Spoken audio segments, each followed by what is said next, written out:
This is the story of Prophet Nuhu, in some cultures, known as Noah. The Muslims were left stranded following the death of Prophet Idris. Since no other man from amongst them was chosen as a prophet, people began to look to the pious companions of Idris for guidance. They respected and followed these righteous men and consulted them whenever they faced a problem. Eventually, as time passed by, the pious men also passed away, leaving the Muslims again with no leader for guidance. They feared and were worried that they would stray from the path of Allah. Satan, who watched with shrewd eyes, approached the wailing men and women disguised as a man and whispered into their ears, "If we make statues of these righteous men, it will be more pleasing to us in our worship and will remind us of them." The men agreed as they perceived no harm in creating statues of their most pious men. That would help them remember Allah and encourage them to do good. Satan had successfully planted his corrupt seed. He was patient, knowing that getting man to worship another was a slow process.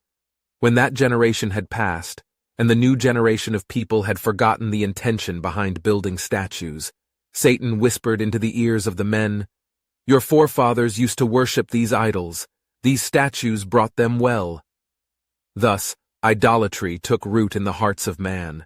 Centuries passed, and Allah decided to send a prophet to guide the idolaters back to the truth. The prophet chosen for this sacred task was Noah.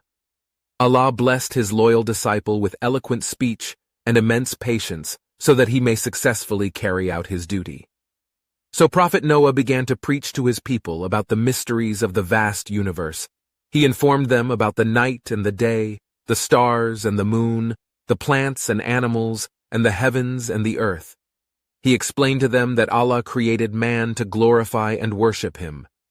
Noah then told them about the oneness of Allah, that the mysteries of the world were only proof of the existence of one true God, and that is none other than Allah the Highest. He explained that Satan had misled them into worshipping idols. He warned them of a terrible punishment from Allah if they continued their idol worship.